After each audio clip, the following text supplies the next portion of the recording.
Hi everyone, this is Rashid from Motives Academy Cherpulassery. കഴിഞ്ഞ ക്ലാസ്സിൽ നമ്മൾ ഫങ്ഷൻസ് യൂസ് ചെയ്തിട്ട് കുറച്ച് കാര്യങ്ങൾ ചെയ്തിട്ടുണ്ടായിരുന്നു. ഇഫ് എൽസ് ലാഡർ ചെയ്തിട്ടുണ്ടായിരുന്നു, ഫങ്ഷൻ വിത്ത് പാരാമീറ്റർ, ഫങ്ഷൻ വിത്തൗട്ട് പാരാമീറ്റർ എന്നുള്ള കാര്യങ്ങൾ നോക്കിയിരുന്നു. സോ ആ ക്ലാസ്സിൽ നമ്മൾ പറഞ്ഞിട്ടുണ്ടായിരുന്നു നമ്മൾ എന്താണ് അത് യൂസ് ചെയ്തിട്ട് ഒരു എക്സാമ്പിൾ, ചെറിയൊരു എക്സാമ്പിൾ ചെയ്യാന്നുള്ളത്. അപ്പോൾ നമ്മൾ ഇന്നത്തെ ക്ലാസ്സിൽ അതൊക്കെ യൂസ് ചെയ്തിട്ട് ഇതുവരെ പഠിച്ച HTML CSS ഒക്കെ യൂസ് ചെയ്തിട്ട് നമ്മളൊരു ചെറിയൊരു എക്സാമ്പിൾ നമ്മൾ എന്ത് ചെയ്യാണ്, നമ്മൾ ഉണ്ടാക്കാൻ വേണ്ടി പോവാണ്. അതിൻ്റെ ഒരു ഡെമോ ആണ് ഞാനിവിടെ താഴെ കാണിച്ചിട്ടുള്ളത്. ഇവിടെ ഒരുപാട് പിക്ചേഴ്സ് ഉണ്ട്. ഇവിടെ തംബ്നെയിൽസിൽ കുറച്ച് പിക്ചേഴ്സ് കാണാൻ വേണ്ടി പറ്റും. 5 പിക്ചേഴ്സ് ഉണ്ട്. ഓരോ തംബ്നെയിലിൽ ക്ലിക്ക് ചെയ്യുന്ന സമയത്തും നമുക്ക് എന്താണ് ആ തംബ്നെയിൽ അനിമേഷനോട് കൂടി ചേഞ്ച് ആവുന്നത് നമുക്ക് കാണാൻ വേണ്ടി പറ്റും. ഓക്കെ, സോ ഈ ഒരു ടാസ്ക്കാണ് നമ്മൾ എന്ത് ചെയ്യുന്നത്, ഈ ഒരു ഈ ഒരു സ്ലൈഡറാണ് നമ്മൾ എന്ത് ചെയ്യുന്നത് ഈ ഇന്നത്തെ ക്ലാസ്സിൽ നമ്മൾ ഉണ്ടാക്കാൻ പോകുന്നത്. അപ്പോൾ ഫങ്ഷനിൽ എന്താണ് വിത്ത് പാരാമീറ്റേഴ്സാണ് നമ്മൾ യൂസ് ചെയ്യുന്നത്. ഈ ഫംഗ്ഷൻ ഇതിനെ ഫംഗ്ഷൻ ആക്കി വെക്കും. ഈ ഫംഗ്ഷനിൽ ക്ലിക്ക് ചെയ്യുമ്പോൾ ഈ ഫംഗ്ഷൻ്റെ ഇമേജ് അഡ്രസ്സ് എവിടേക്ക് സെൻഡ് ആവണം, നമ്മളുടെ ഫംഗ്ഷനിലേക്ക് സെൻഡ് ആയിട്ടാണ് നമുക്ക് എന്ത് ചെയ്യുന്നത് ഇവിടെ ഇങ്ങനെ മാറി മാറി വരുന്നത്.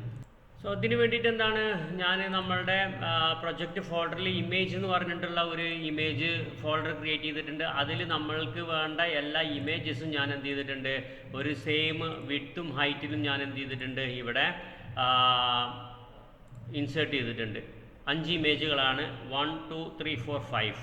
ഓക്കെ, ഈ 5 ഇമേജുകളാണ് നമുക്ക് എന്ത് ചെയ്യുന്നത് ഇവിടെ സ്ലൈഡറായിട്ട് വരുന്നത്. ഡിഫോൾട്ടായിട്ട് നമുക്ക് എന്താണ് ഈ ഫസ്റ്റിലെ ഇമേജാണ് നമുക്ക് എന്ത് ചെയ്യുക ഡിഫോൾട്ടായിട്ട് അവിടെ വരിക. സോ നമുക്ക് എന്ത് ചെയ്യാം, ഇനി നമ്മളുടെ പ്രൊജക്റ്റിലേക്ക് കിടക്കാം. ആദ്യം നമുക്ക് HTML എഴുതണം, പിന്നെ അതിൻ്റെ CSS എഴുതണം, എന്നിട്ട് അതിൻ്റെ ജാവാസ്ക്രിപ്റ്റ് എഴുതണം. സോ ഞാനെല്ലാം ക്ലോസ് ചെയ്യാണ്, നമ്മളൊക്കെ ക്ലോസ് ചെയ്തു. ഇനി ഇവിടെ ഞാൻ എന്ത് പറയാണ്, index.html എന്ന് പറഞ്ഞിട്ടുള്ള ഒരു ഫയൽ ക്രിയേറ്റ് ചെയ്തു. index.html എന്ന് പറയുന്ന ഫയൽ ക്രിയേറ്റ് ചെയ്തു. സ്പെല്ലിംഗ് എപ്പോഴും കറക്റ്റ് ആകുക, index.html.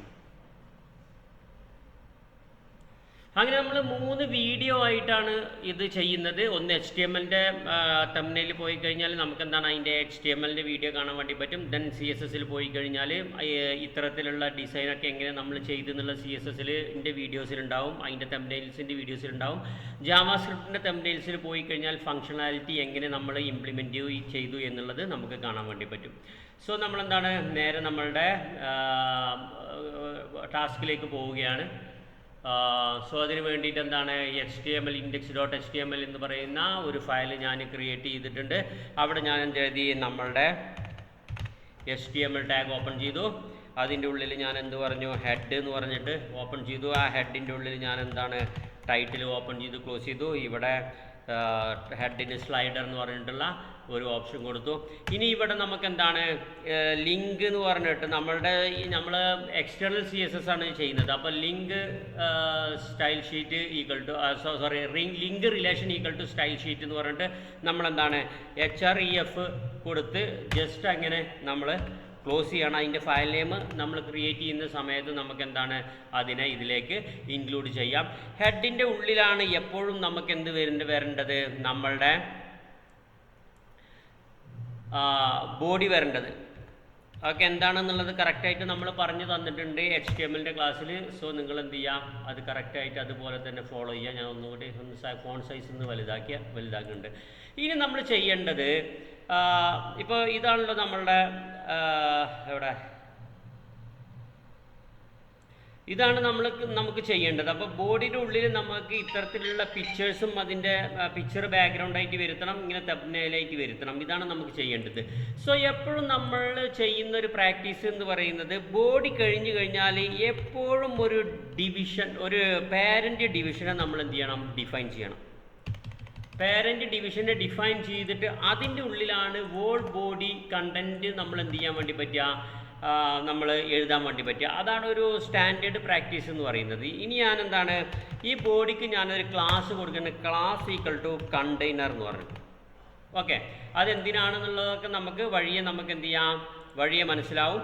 ഫസ്റ്റ് ഇനി ഇപ്പോൾ നമ്മളെന്താണ് ബോഡിക്ക് ഒരു കണ്ടെയ്നർ കൊടുത്തു. അതുപോലെ തന്നെ മൊത്തം ഇമേജ്, ഇപ്പോൾ നമ്മൾ ആ ഇമേജിനെ കണ്ടില്ലേ, ആ ഇമേജിന് മൊത്തം ഞാൻ എന്ത് ചെയ്യാണ് ഒരു ഡിവിഷൻ്റെ ഉള്ളിലാക്കുകയാണ്. ആ ഡിവിഷനും ഞാൻ എന്ത് കൊടുത്തു, ഒരു നെയിം കൊടുക്കുകയാണ്, ക്ലാസ്. അതെന്താണ്, ആ ഒരു പർട്ടിക്കുലർ സ്ലൈഡറിൻ്റെ പാരൻറ്റ് ക്ലാസ് ആണ് എന്ന് പറയാൻ വേണ്ടിയിട്ട്, പാരൻറ്റ് ഡിവിഷനാണ് ഇത് എന്ന് പറയാൻ വേണ്ടിയിട്ട്, എന്തെങ്കിലും വല്ല അലൈൻമെൻറ്റോ പാഡിങ്ങോ മൊത്തത്തിൽ കൊടുക്കാൻ വേണ്ടിയിട്ട് നമ്മൾ എന്ത് യൂസ് ചെയ്തു, ഈ ഒരു ക്ലാസ്സിൻ്റെ ഉള്ളിലാണ് നമ്മൾ എന്ത് ചെയ്യണത്, അടുത്ത ഡിവിഷൻ നമ്മൾ ചെയ്യാൻ പോകുന്നത്. ഇനി നമുക്ക് വേണ്ടത് എന്താണ്,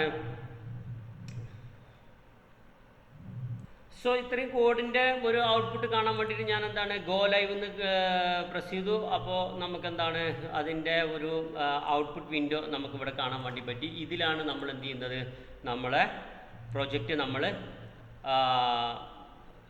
ഔട്ട്പുട്ട് നമ്മൾ കാണുന്നത്. ഈ HTML-ൻ്റെ എന്താണ് index.html index.html-ൻ്റെ HTML-ലായിരിക്കും നമ്മൾ ഓരോ, ഇപ്പോൾ ഞാനൊരു ക്ലാസ് ടൈപ്പ് ചെയ്യാണ്. ഇവിടെ ഞാൻ എന്തെങ്കിലും ഇപ്പോൾ ഒരു ഹെഡിങ് ഇങ്ങനെ ടൈപ്പ് ചെയ്ത് കഴിഞ്ഞാൽ നമുക്കെന്താണ് കണ്ടോ, ജസ്റ്റ് നമുക്കിവിടെ എന്ത് ചെയ്യാൻ വേണ്ടി പറ്റി, അതിനെ കാണാൻ വേണ്ടി പറ്റി. സോ നമ്മൾ ഓരോ ഇമേജ് ഇൻസേർട്ട് ചെയ്യുമ്പോഴും നമുക്ക് ഇവിടെ ഔട്ട്പുട്ട് വന്നുകൊണ്ടിരിക്കും. അതാണ് നമ്മളുടെ ലൈവ് സെർവറിൻ്റെ ഒരു ഇമ്പോർട്ടൻസ് എന്ന് പറയുന്നത്. ഞാനിത് ഒന്നും കൂടി ചെറുതാക്കാണ്, എല്ലാ ടാഗും ഒന്നിച്ച് വരാൻ വേണ്ടിയിട്ട്. ഇനി നമുക്ക് ആ ബാക്ക്ഗ്രൗണ്ട് വരണമല്ലേ, നേരത്തെ കാണിച്ച പോലെ ആ ഒരു ബാക്ക്ഗ്രൗണ്ട് വരണം. അതിന് ഞാൻ എന്താണ് ഒരു ഡിവിഷൻ എന്ത് ചെയ്തു, ഓപ്പൺ ചെയ്തു, ക്ലോസ് ചെയ്തു. എന്നിട്ട് ആ ഡിവിഷൻ്റെ ഉള്ളിൽ ഞാൻ എന്ത് പറഞ്ഞു, ഒരു ഇൻലൈൻ CSS കൊടുക്കുകയാണ്. സ്റ്റൈൽ ഈക്വൽ ടു എന്താണ് ഞാൻ പറയുന്നത്, അതിൻ്റെ ബാക്ക്ഗ്രൗണ്ട് ഇമേജ് എന്തായിരിക്കണം എന്ന് പറഞ്ഞു കൊടുത്തു. URL കൊടുക്കുക. എങ്ങനെയാണ് ബാക്ക്ഗ്രൗണ്ട് ഇമേജ് കൊടുക്കുക എന്നൊക്കെ നമ്മൾ നോക്കിയിട്ടുണ്ട്. URL-ന് എന്തില്ല, URL ബ്രാക്കറ്റിൻ്റെ ഉള്ളിൽ നമ്മൾ എന്ത് കൊടുക്കുക, ആ URL-ൻ്റെ ഇമേജ് എവിടെയാണ് കിടക്കുന്നത് അതിൻ്റെ പാത്ത് കൊടുക്കുക. images/1.jpg. ഓക്കെ, ഇപ്പം നമുക്കെന്താണ് ഇവിടെ അതെന്ത് ചെയ്യില്ല, വിസിബിൾ അല്ല. കാരണം എന്താ വെച്ചാൽ ആ ഒരു ഡിവിഷന് നമ്മൾ വേണ്ടത്ര ഒരു വിഡ്ത്തോ ഹൈറ്റോ നമ്മൾ ഡിഫൈൻ ചെയ്തിട്ടില്ല. അതിന് വേണ്ടിയിട്ട് ഞാൻ എന്ത് ചെയ്യാണ്, ഇവിടെ പാനൽ എന്ന് പറയുന്ന ഒരു ക്ലാസ് ഡിഫൈൻ ചെയ്തു. ക്ലാസ് ഈക്വൽ ടു പാനൽ എന്ന് പറഞ്ഞു. നിങ്ങൾക്ക് ജസ്റ്റ് ഒന്ന് മനസ്സിലാവുന്നതിന് വേണ്ടിയിട്ട് ഞാൻ എന്താണ് HTML-ൻ്റെ ഉള്ളിൽ നമ്മളുടെ ഹെഡിങ്ങിൻ്റെ ഉള്ളിൽ ഞാനൊരു സ്റ്റൈല് ഓപ്പൺ ചെയ്ത് ആ സ്റ്റൈലിനെ ക്ലോസ് ചെയ്തു. ഇവിടെ പാനൽ എന്ന് പറയുന്ന അതിനൊരു ക്ലാസ് കൊടുക്കുകയാണ്. സ്റ്റൈൽ ഈക്വൽ ടു പാനൽ സ്റ്റൈലാണ് കേട്ടോ, STYLE സ്റ്റൈൽ, STYLE സ്റ്റൈൽ.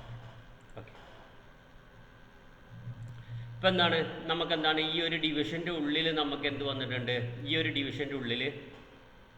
ഡിവിഷൻ്റെ ഉള്ളിൽ നമുക്കെന്താണ് ആ ഒരു സ്റ്റൈല് നമുക്ക് എന്ത് ചെയ്യാൻ വേണ്ടി പറ്റി, ഈ പാനലിൻ്റെ ഇത് ഹൈറ്റും വിഡ്ത്തും കൊടുത്തു. അതിൻ്റെ പൊസിഷനും കാര്യങ്ങളൊക്കെ നമ്മൾ എന്താണ് എക്സാക്ട് ചെയ്ത് നമ്മൾ പറഞ്ഞു കൊടുത്തിട്ടുണ്ട്. സോ CSS എങ്ങനെയാണെന്നുള്ളത് CSS-ൻ്റെ വീഡിയോയിൽ നോക്കിയാൽ കാണാം. ഇത് ഞാൻ നിങ്ങൾക്ക് ജസ്റ്റ് കാണിക്കാൻ വേണ്ടിയിട്ട് HTML കംപ്ലീറ്റ് ആയതിനു ശേഷം നമുക്ക് CSS-ലേക്ക് പോകാം. ഇതിന് വേണ്ടിയിട്ടാണ് നമ്മൾ എന്ത് കൊടുത്തിട്ടുള്ളത്, പാനൽ കൊടുത്തിട്ടുള്ളത്. ഈ പാനലിൽ നമ്മൾ ബാക്ക്ഗ്രൗണ്ട് കൊടുത്തപ്പോൾ വരാത്തതിന് കാരണം കാണിക്കാൻ വേണ്ടിയിട്ട് ഞാനിവിടെ അത് കൊടുത്താണ്. ഹൈറ്റും വിഡ്ത്തും മെൻഷൻ ചെയ്യാത്തതുകൊണ്ടാണ് അത് വരാത്തത്. സോ ഞാൻ ഇതിനെ റിമൂവ് ചെയ്യാണ്. ഓക്കെ, സോ ഇവിടെ ആയിരിക്കണം നമുക്ക് എന്ത് വരേണ്ടത്, ഈ ഡിവിഷൻ്റെ ഉള്ളിലായിരിക്കണം നമ്മൾ ക്ലിക്ക് ചെയ്യുന്ന ഇമേജ് കംപ്ലീറ്റ് വരേണ്ടത്. ഓക്കെ, ഇനി നമുക്ക് എന്താണ് ഓരോന്നിനും നമുക്ക് ഓരോ തമ്പനെയിൽസ് വേണം. ആ തമ്പനെയിൽസിന് വരാൻ വേണ്ടിയിട്ട് നമുക്ക് എന്താണ് സെയിം ഇതേപോലെ തന്നെ ഒരു ഇമേജ് URL വേണം. അതിന് വേണ്ടിയിട്ട് ഞാൻ എന്താണ് ഈ ഡിവിഷൻ്റെ പുറത്ത് ഇതിനെ ഓപ്പൺ ചെയ്ത് ക്ലോസ് ചെയ്തു. അതിൻ്റെ താഴെയായിട്ട് ഞാൻ എന്ത് പറഞ്ഞു, ഒരു ഡിവിഷൻ പറഞ്ഞു. ആ ഡിവിഷന് ഞാൻ എന്ത് പറഞ്ഞു, style background image equal to URL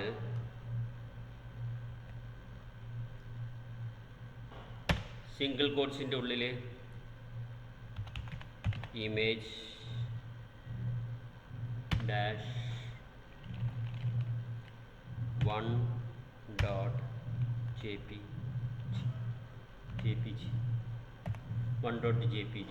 so എന്തിനാണ് നമ്മളിങ്ങനെ ഡിഫൈൻ ചെയ്തിട്ടുള്ളത്? ഫസ്റ്റത്തെ ഇമേജിൻ്റെ നമുക്ക് എങ്ങനെ വരണം? Image URL -1.jpg. Okay, image അല്ല, ഇമേജസിലാണ് നമ്മുടെ ഫോൾഡർ, ഇമേജസ് ആണ്. സോ images/1.jpg എന്ന് പറഞ്ഞിട്ട് നമ്മൾ ഇവിടെ ഡിഫൈൻ ചെയ്ത് കൊടുത്തു. എന്തിനാണ് ഇങ്ങനെ ഡിഫൈൻ ചെയ്ത് കൊടുത്തതെന്ന് വെച്ച് കഴിഞ്ഞാൽ നമുക്ക് ഡിഫോൾട്ടായിട്ട് എന്ത് വരണം? അതിലൊരു ഇമേജ് വരണം. പിന്നെ അതുപോലെ തന്നെ ആ ബട്ടണിൽ ക്ലിക്ക് ചെയ്യുമ്പോൾ ആ പർട്ടിക്കുലർ തമ്പനയിൽ ക്ലിക്ക് ചെയ്യുന്ന സമയത്തും നമുക്ക് എന്ത് വേണം? ആ ഇമേജിനെ അവിടെ നമുക്കെന്താണ് എടുത്ത് കാണിക്കണം. അതിന് വേണ്ടിയിട്ട് നമ്മൾ എന്ത് ചെയ്തു? അത്തരത്തിലൊരു ഇമേജിൻ്റെ പേര് കൊടുത്തു. അങ്ങനെ 5 ഇമേജാണ് നമ്മളെടുത്തുള്ളത്. ആ 5 ഇമേജിനെയും ഞാൻ എന്ത് ചെയ്യാണ്? ഇവിടെ മെൻഷൻ ചെയ്യാണ്. സോ അതിൻ്റെ മുന്നേ എന്താണ്? നമുക്കിതിൻ്റെ ഒരു ക്ലാസ് വേണം. ക്ലാസ് ഈക്വൽ ടു ഡബിൾ കോട്ട്സിൻ്റെ ഉള്ളിൽ ഞാൻ ജസ്റ്റ് സബ് പാനൽ നിട്ടു. ഇനി ഞാൻ എന്താണ്? ഇതിനെ കോപ്പി ചെയ്തു, ഇവിടെ എന്ത് മാറ്റി കൊടുത്തു? 2 എന്നാക്കി. ബാക്കിയൊക്കെ സെയിം ആസ് ഇറ്റ് ഈസ് അതുപോലെ തന്നെയാണ്. കോപ്പി ചെയ്തു 3, നമ്മൾ ഇമേജ് എന്താക്കി? 3 ആക്കി.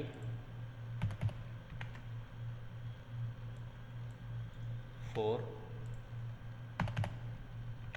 ഇവിടെ നമുക്ക് അഞ്ചാമത്തെ ഇമേജും വരണം എന്ന് പറഞ്ഞു. ഇനി നമുക്കെന്താണ്?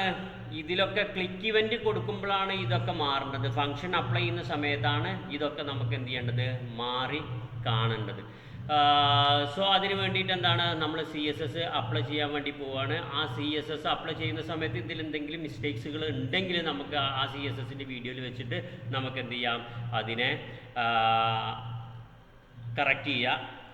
സോ നിങ്ങളുടെ ഒരു നോളജിന് വേണ്ടിയിട്ട് ഞാൻ എന്താണ്? ഒരു അറിവിലേക്ക് വേണ്ടിയിട്ട് ഞാൻ എന്താണ്? ആ പാനലിൽ നമ്മളിവിടെ തന്നെ ഇട്ടിരിക്കുകയാണ്. നമ്മൾ എന്താണ് ചെയ്തിരിക്കുന്നത് എന്ന് നിങ്ങൾ അറിയണ്ടേ? സോ അതിന് വേണ്ടിയിട്ട് ഇതിൻ്റെ ഔട്ട്പുട്ട് നിങ്ങൾക്ക് HTML ഔട്ട്പുട്ട് ഞാനൊന്ന് ജസ്റ്റ് കാണിച്ചു തരാം. CSS എഴുതിയാലാണ് ഔട്ട്പുട്ട് വരിക. അപ്പോൾ പാനൽ ഞാൻ പറഞ്ഞു എന്തിനാണ് ഈ പാനൽ എന്നുള്ളത്, ഇതൊക്കെ നമ്മൾ വിശദമായിട്ട് എന്തിനാണെന്നുള്ളത് പറഞ്ഞു തരാം. സോ ഇനി എന്താണ്? നമുക്ക് സബ് പാനലിൻ്റെ ഒരു ക്ലാസ് കൂടി അവിടെ കൊടുത്തിടാം. അപ്പോൾ സബ് പാനലിൻ്റെ ഒരു ക്ലാസ് കൂടി കൊടുന്ന് ഇട്ടപ്പോൾ നമുക്കെന്താണ്? ഇങ്ങനെ കിട്ടി. ഇപ്പോൾ ഉണ്ടോ? ഇതിൽ ക്ലിക്ക് ചെയ്യുമ്പോൾ ഫംഗ്ഷനാലിറ്റി ഒന്നും വരുന്നില്ല. പക്ഷെ നമ്മളെന്താണ്?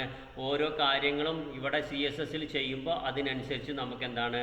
ഇത് ഇവിടെ ഔട്ട്പുട്ട് വന്നുകൊണ്ടിരിക്കും. ഇനി നിങ്ങളെന്താണ്? ഇതിൻ്റെ CSSൻ്റെ വീഡിയോ ഉണ്ടാവും. ആ CSSൻ്റെ വീഡിയോയിൽ പോയിട്ട് ഞാൻ എന്താണോ ചെയ്യുന്നത് അതുപോലെ നിങ്ങൾ ചെയ്യുക. അതിനെ ഞാൻ എക്സ്പ്ലെയിൻ ചെയ്തു തരും എന്താണ് A to Z കാര്യങ്ങൾ.